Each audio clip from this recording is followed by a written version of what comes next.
actually one of the things that plausibly unites people across all religions, Muslims, Jews, Christians, is that we all recognize that Rabbi Shmuley is unhinged. He's just mentally, in my view, unwell. And I don't say that as an attack. I say that as just a reality, because I've never seen someone just make things up out of thin air that were never said. And trying to screen that as a defense of Black people. The Black people will never accept Rabbi Shmuley after Michael Jackson put him on a list of people who he felt were ruining his life. So you can stop your pleas with Black America. They won't work. Now, going back to the context of what you've asked us to speak about today, I think one of the things that the world is recognizing, and what we've always recognized, is that there are radical fringe sects that break out within every single religion, amongst every race.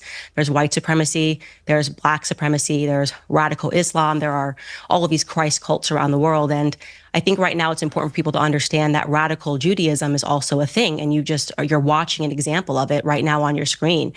The person sitting across from me, or sitting next to me, I guess, it posted on his Facebook page in 2016 a tribute to someone who he said was his mentor. That was Rabbi Menachem Schneerson. He said he was his mentor and his friend.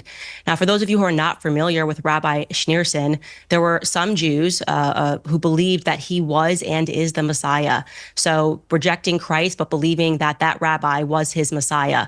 Now, you may remember in the news recently, there was this radicalized faction of the Lubavitch Orthodox community in Brooklyn that were digging tunnels in Brooklyn and hurling benches at police officers. Well, and by the way, this is per the Times of Israel, that faction of individuals are followers of Rabbi Schneerson. So again, you have Rabbi Shmuley who believes that that's his mentor. They believed that he was the Messiah. What is it? It becomes important to understand, what did Rabbi Schneerson preach?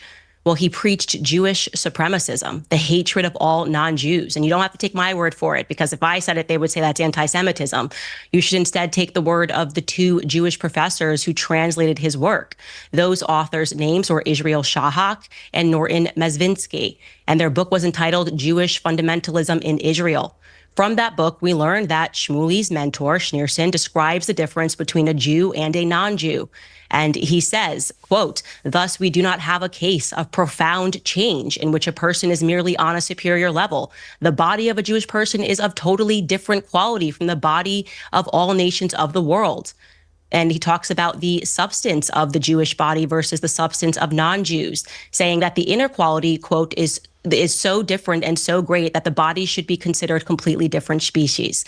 So that is a belief. And you can go through his speeches and you will see that he continually talks about how non-Jews should be treated, and that, again, we are a different species. This is what Rabbi Shmuley believes in. We have to come to terms with the fact that there are Jewish radicals, and it's incumbent upon the Jewish community to call them out. I'm glad that you brought up my rhetoric about Black Lives Matter, the organization, and which was basically allowing Black criminals to take to the street to burn down, to loot, and to riot in the name of racism, because it shows that I'm on equal footing here, that across the board, I do not support supremacism, whether it's coming from my community or whether or not it is coming from yours. And I think the entire world is now paying attention and wondering, what is going on in Israel? What is this government? Is this a radical fringe government? And many people are concluding that the answer to that question is yes.